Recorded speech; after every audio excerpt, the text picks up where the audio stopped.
Seramai 32.186 kanak-kanak berumur antara 5 dan bawah 12 tahun di Sabah sudah mendaftar melalui aplikasi MySejahtera untuk program imunisasi COVID-19 kebangsaan kanak-kanak PKIDS Ahad lalu.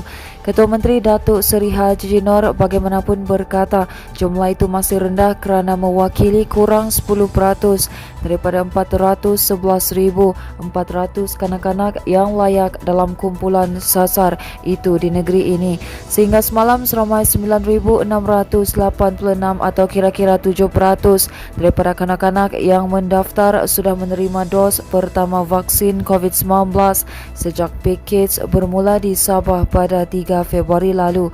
Program itu bermula di 5 hospital iaitu HWKKS, Hospital Duchess of Kent Sandakan, Hospital Keningau, Hospital Hadatu dan Hospital Tawau sebelum diperluaskan ke seluruh negeri dengan penubuhan 145 pusat pemberian vaksin melibatkan 109 klinik kesihatan, 22 hospital, 18 klinik swasta dan 4 PPV awam yang dipantau oleh pakar dan pegawai perubatan. Laporan sebelum ini mendedahkan lebih 500 kanak-kanak berumur bawah 11 tahun yang tidak divaksin adalah antara 3,891 kes baharu COVID-19 yang dikesan di Sabah pada Ahad lalu. Haji Ji berkata program vaksinasi untuk kanak-kanak penting bagi melindungi golongan berkenaan daripada jangkitan COVID-19, khususnya mereka yang berumur antara 5 dan bawah 12 tahun. Haji Ji berkata sistem tempahan janji temu yang diwujudkan dalam aplikasi MySejahtera memberi kebebasan kepada ibu bapa dan penjaga untuk memilih tarikh serta masa yang paling sesuai dan PPV yang berdekatan untuk membawa anak mereka menerima vaksin. Jelasnya ibu bapa juga boleh membawa anak-anak mereka untuk divaksin secara datang terus ataupun walk-in di PPV berhampiran. Seterusnya, pihak berkuasa berkaitan diminta supaya memastikan bekalan kit ujian kendiri COVID-19 sentiasa mencukupi di pasaran bagi memenuhi permintaan yang semakin meningkat ketika ini. Presiden Persatuan Pengguna Bijak Pantai Barat Sabah David Chan berkata permintaan terhadap alat ujian kendiri itu didapati semakin bertambah berikutan penularan varian Omicron COVID-19 di negeri ini. Katanya lagi orang ramai diharap lebih bijak dalam mendapatkan bekalan alat berkenaan dengan membelinya di farmasi dan premis yang dibenarkan oleh pihak berkuasa. Manakala cubaan 10 pendatang asing tanpa izin parti menyusup masuk ke daerah Tawau gagal apabila dikesan tim Quick Reaction Force QRF yang sedang melaksanakan Ops Benteng bersama di jeti pemunggahan balak Kampung Hidayat Tawau hari ini. Dalam serbuan jam 5.50 pagi itu, semua parti berusia lingkungan 19 hingga 51 tahun terbabit berjaya ditahan walaupun cuba bersembunyi di sebuah kandang kambing di kampung berkenaan. Dalam kenyataan yang dikeluarkan bagian hal ehwal awam, Angkatan Tugas Bersama 2 ATB2 hari ini berkata kejayaan tangkapan ini adalah hasil pengesanan kehadiran 2 bot laju mencurigakan yang mendarat di jeti berkenaan. Katanya berdasarkan pengesanan berkenaan, sepasukan tim QRF terus diatur gerak ke lokasi untuk melakukan pemeriksaan lanjut.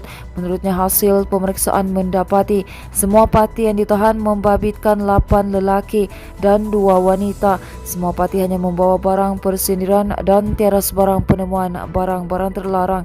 Tambahnya lagi kumpulan parti berkenaan juga memaklumkan mereka berasal dari Pulau Sebatik, Indonesia dan masuk ke negara ini untuk bekerja.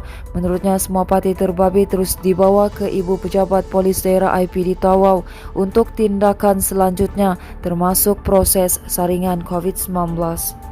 Berita sukan, Sabah FC memburu kemenangan pertama pada kejohanan Piala Sabah Maju Jaya 2022 menentang Sarawak United FC di Stadium Likas malam ini.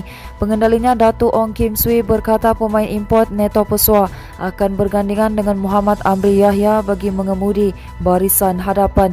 Kim Swee berkata bahagian pertahanan diketuai pemain import Jackson De Souza bersama Ray Wilson Batwil serta Muhammad Rizal Ghazali di samping Khairul Fahmi Cik Mat selaku penjaga gol utama. Kim Swee yakin anak buahnya tidak bermain di bawah tekanan meskipun gagal mencapai kemenangan dalam beberapa siri perlawanan lalu.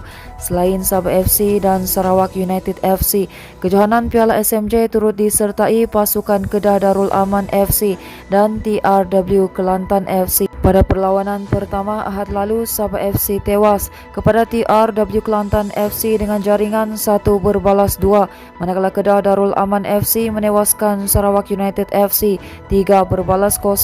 Perlawanan kedua pada hari ini juga membabitkan pasukan Kedah Darul Aman FC menentang TRW Kelantan FC. Berita seterusnya, seramai 40 pengusaha inap desa di daerah Ranau diberi pendedahan berhubung aspek keselamatan elektrik dan gas pada seminar keselamatan elektrik dan gas Anjuran Suruhanjaya Tenaga ST kemarin. Seminar terbabit sebagai langkah untuk meningkatkan kesedaran berhubung keselamatan elektrik dan gas dalam kalangan pengusaha inap desa di daerah ini.